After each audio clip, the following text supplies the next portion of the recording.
Assalamualaikum warahmatullahi wabarakatuh. Oke, kita lanjut sesi berikutnya. SOP dalam penggunaan metode terapi bioelektrik dinamis. Saya harapkan juga panitia yang ada di belakang mohon untuk ke depan, ya, yang ada di belakang kami, ya. Ya, silakan. Yang kalaupun kemarin sudah kita ajarkan di sekretariat KHI, ya tidak ada salahnya kita murojaah lagi, ya, supaya kita memang benar-benar paham, ya. Karena biasanya kalau sekali sering lupa, ya, sering lupa. Jadi harus kita ulang lagi supaya tidak lupa. Dan tolong diperhatikan agar harapan kami semua peserta yang hadir pada hari ini pulang sudah langsung bisa mempraktekkan ilmunya dan semoga bisa langsung mahir, ya, bisa langsung diamalkan. Minimal untuk keluarga sendiri, ya.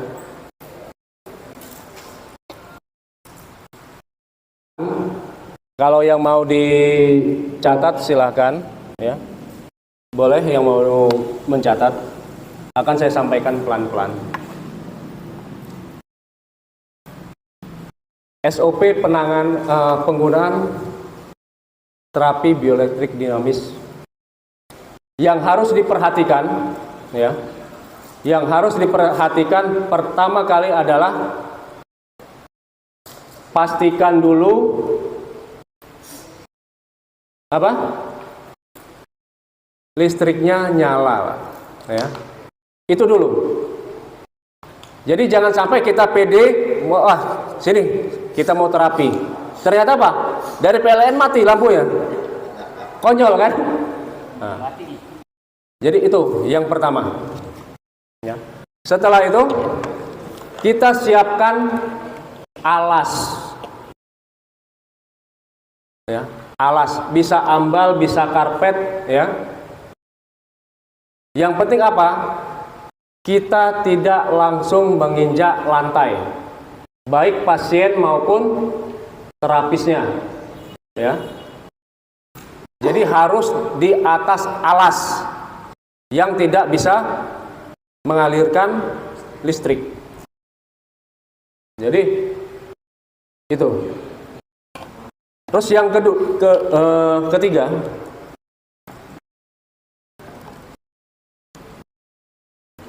bisa kita colokkan alatnya, ya.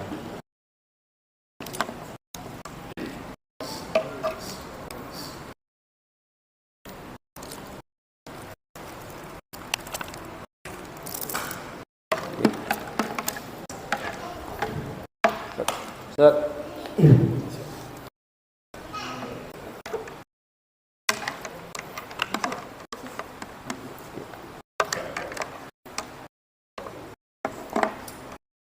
Setelah kita colokkan alatnya, kita cek positif dan negatifnya menggunakan tes pen, ya. Menggunakan tes pen. Untuk ibu-ibu perhatikan cara penggunaan tes pennya. Kalau bapak-bapak, insya Allah sudah paham semua, ya. Untuk penggunaan tes pen, pastikan yang atasnya kita sentuh pakai jari, ya.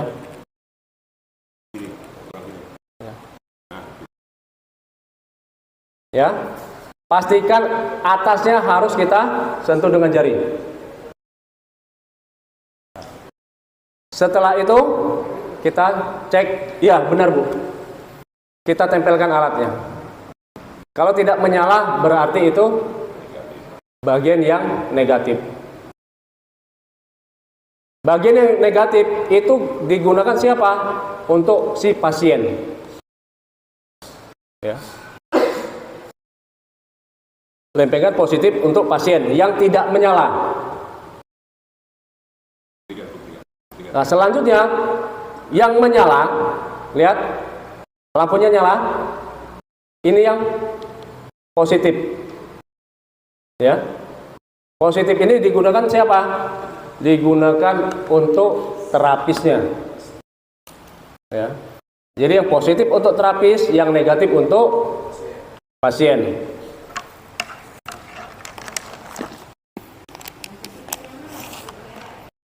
Dicolokkan dulu, Bu. Untuk positif dan negatifnya, untuk mengeceknya kita gunakan tes pen. Makanya alhamdulillah terapi bioelektrik dinamis kita siapkan alat sudah satu paket. Selain tasnya, alatnya, tes pennya, dan bahkan untuk perekat yang di kaki sudah kita siapkan semua.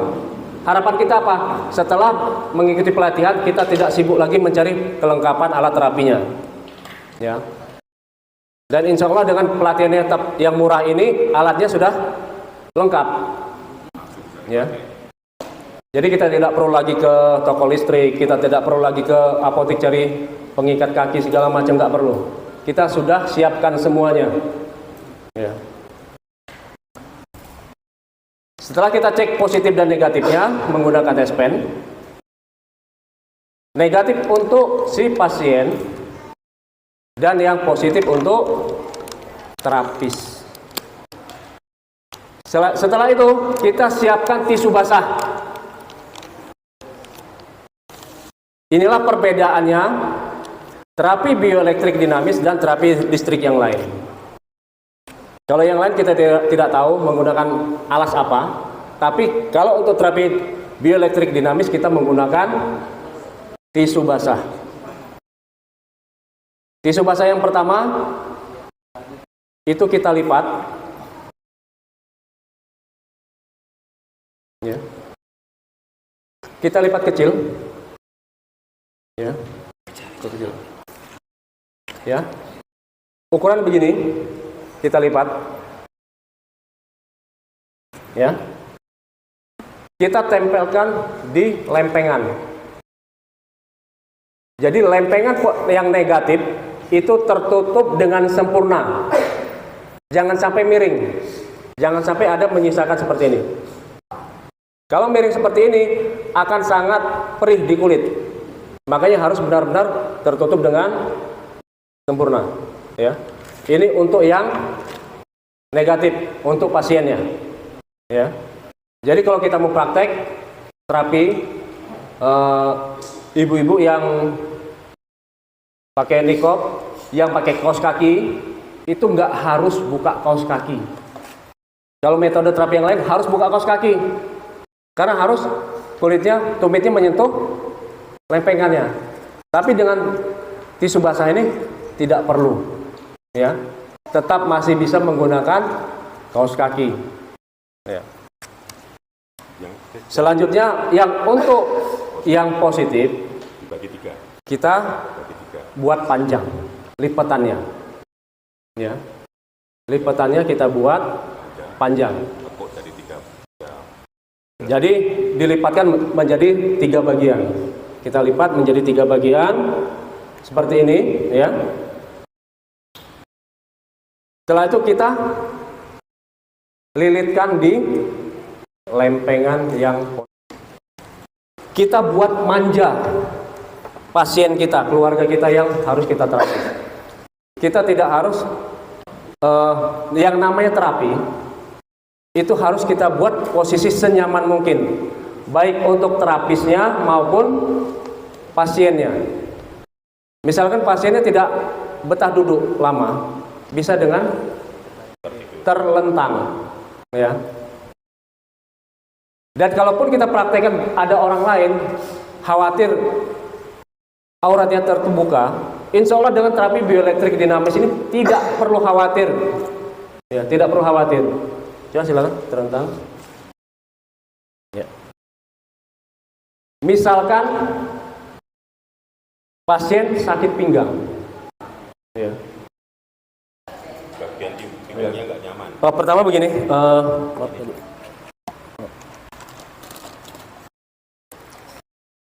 saya tunjukkan fungsi alat yang kelengkapan yang ada di paket alat terapi yang di tangan Bapak Ibu semua. Ini fungsinya seperti ini. Ini lempengan negatif. Kalau pasien itu tidak bisa berdiri atau harus rebahan, tidak bisa menginjak alatnya, itu bisa seperti ini. Inilah fungsinya alat ini. Fungsinya alat ini. Kita letakkan di kaki, Ya. Langsung kita tempelkan. Dan praktis. Inilah fungsi alat ini, ya. Lempengan. Langkahnya seperti apa? Kita pegang pasiennya, ya. Kita pegang pasiennya. Jadi megangnya jangan ngambang. Kita menyentuh pasien jangan ngambang. Harus benar-benar kita sentuh. Setelah itu baru kita injak menggunakan tumit di ujung. Ini belum terasa. Kenapa? Tumit saya sudah tebal. Jadi saya harus lebih menggeser, lebih mendekat. Lepas kayaknya.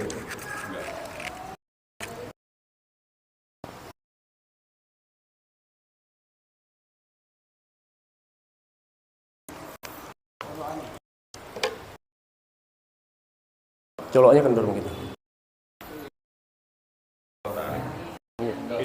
Kendor ya? Tidak ada.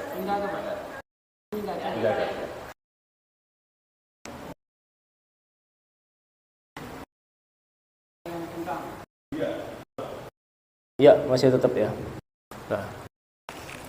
Jadi langkahnya apa? Kita sentuh pasiennya, kita pegang, baru kita injak tisunya. Ini perlahan-lahan. Kita rasakan getarannya halus. Ya. Untuk buktikan listriknya sudah mengalir, perhatikan tangan pasien.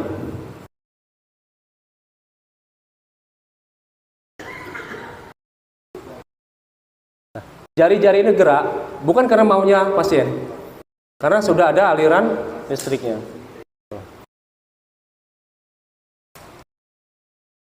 Ya. Langkahnya kemana? Kita injak perlahan, kita rasakan dulu getarnya yang halus. Tahan beberapa saat, 5-6 detik. Kita tambah sedikit, kita lepas. Kita ulang lagi. Di titik yang sama, ya, di titik yang sama. Sudah agak nyaman, kita tambah sedikit, kita lepas. Kalau mau pindah, mana yang mau kita terapi? Injakannya dilepas, baru tangannya kita lepas. Kita pegang yang posisi yang lain, ya, sama. Perlahan, kita tahan sebentar, kita tambah, kita lepas. Dan kita ulang lagi sampai keluhannya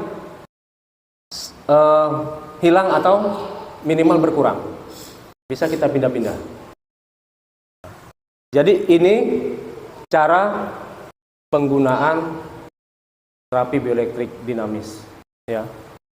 Ibu-ibu yang mau praktek, bapak-bapak juga silakan.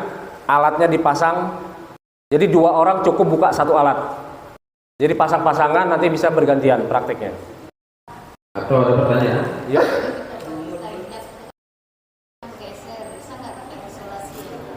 Nggak perlu Bu, nggak akan bergeser. Kalau sudah dililit, insya Allah tidak akan bergeser. Ya.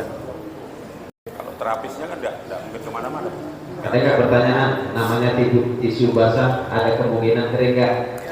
Ada nggak pertanyaan seperti itu? Nah, betul. Ya, kalau setelah kita gunakan semakin lama, tisunya kering. Itulah manfaat. Tisu basah itu tidak untuk 1 kali pakai. Apalagi yang untuk di kaki, untuk terapisnya. Kering bisa kita basahkan lagi, kita peras bisa kita gunakan lagi. Ya? Tidak harus sampai kering.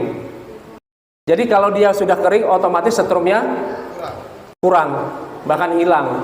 Jadi itu harus kita basahkan ulang. Iya. Gimana Pak? Boleh. Boleh diganti baru. Karena ini kan ada aromanya wangi. Boleh diganti yang baru, ya kan? Tapi catatan, tisu basah boleh kita gunakan berulang-ulang, khusus untuk terapisnya, ya. Tapi kalau untuk pasien, adabnya, ya, bukan nggak bisa. Tapi adabnya, yang namanya sudah disentuh di punggung, bagian pinggang segala macam, pasien yang lain Ya, lebih baik dibuang untuk nangani pasien yang lain, kita pakai yang baru. Iya.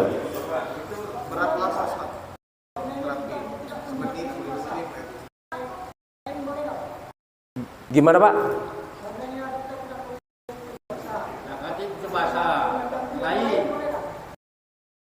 Untuk saat ini terapi bioelektrik dinamis, saya hanya sarankan, hanya rekomendasikan gunakan tisu basah. Kalau gunakan yang lain bukan nggak bisa, bisa. Tapi kenyamanannya saya tidak menjamin. Ya. Usahakan yang non alkohol aja. Iya. Tapi sebenarnya nggak ada masalah, nggak ada masalah.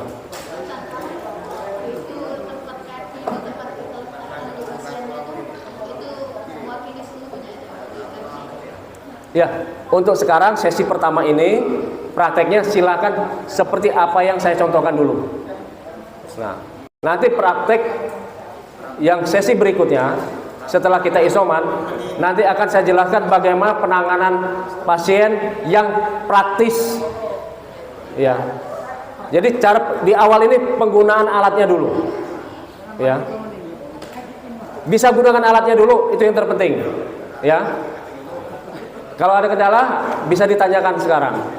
Nanti setelah isoman bisa kita praktek berikutnya untuk penanganan kasus-kasus penyakit. Ya.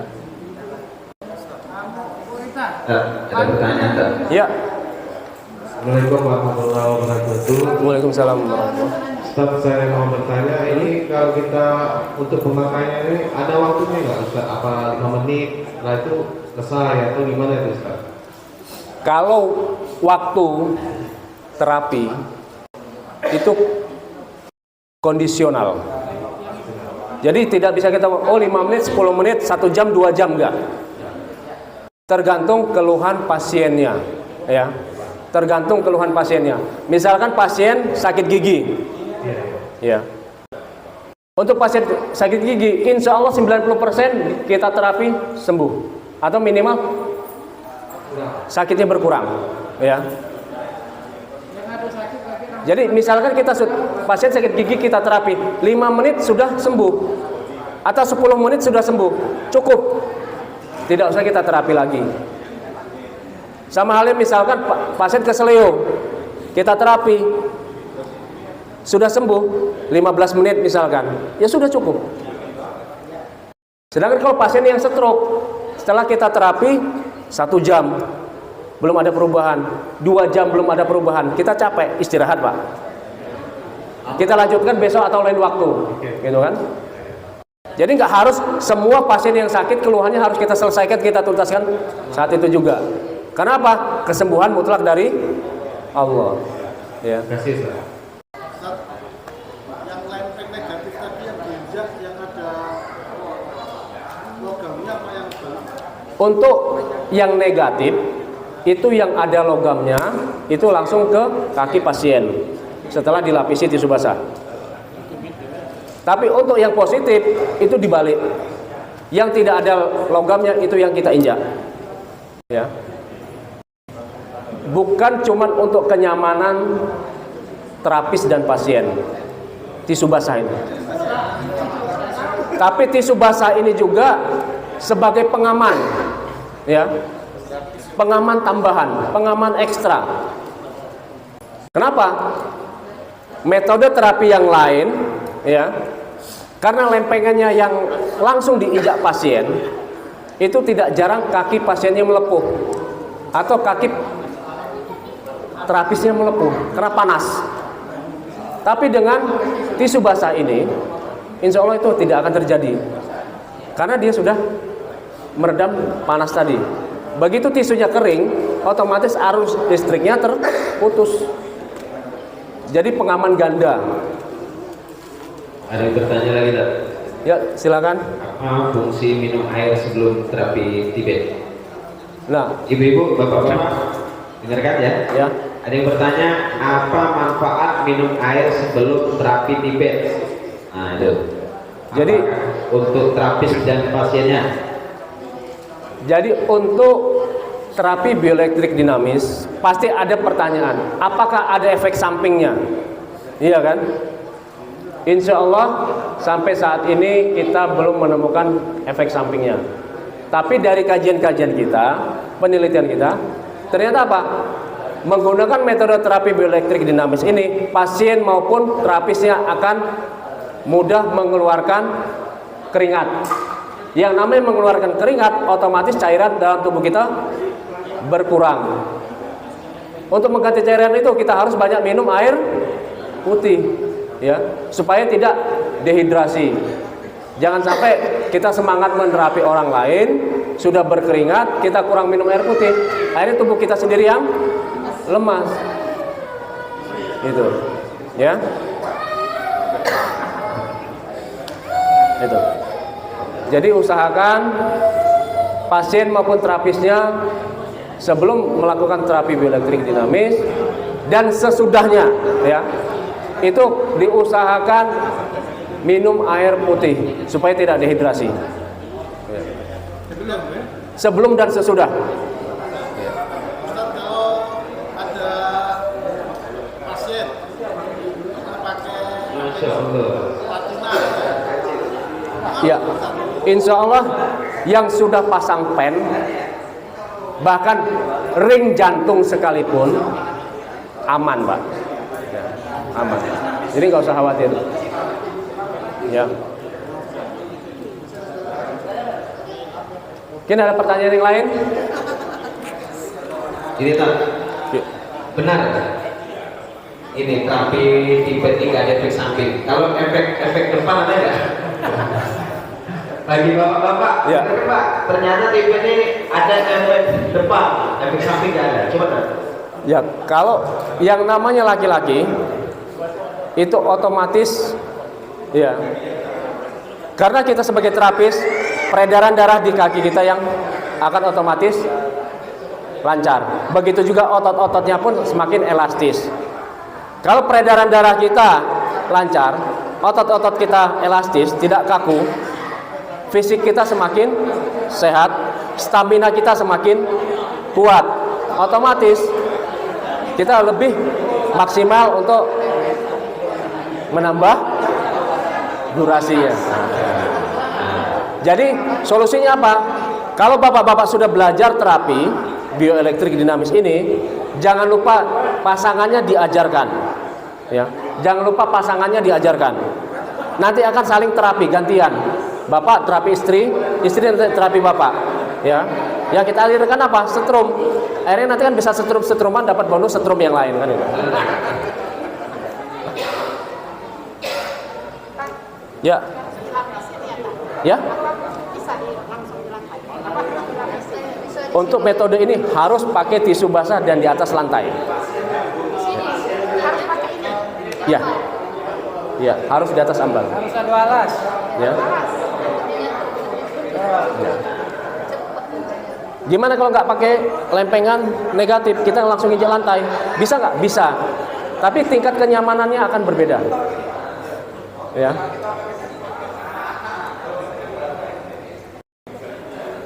Ya, untuk yang pakai kaos kaki, ya, untuk pakai kaos kaki supaya tidak diinjak dulu, ya.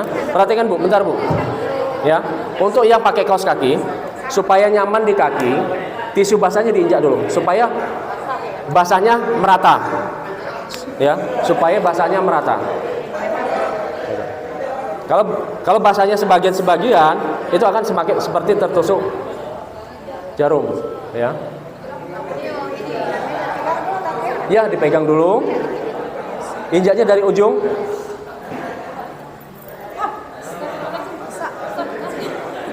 Enggak. Itu karena ini belum rata, basah. Makanya diinjak dulu. Sebelum praktik diinjak dulu supaya benar-benar kaos kakinya basah. Iya. Iya. Coba. Harus rata dulu. Ya. Nginjaknya jangan ngambang, harus benar-benar injak. Sudah? Nah, silakan salaman. Ya, silakan. Iya.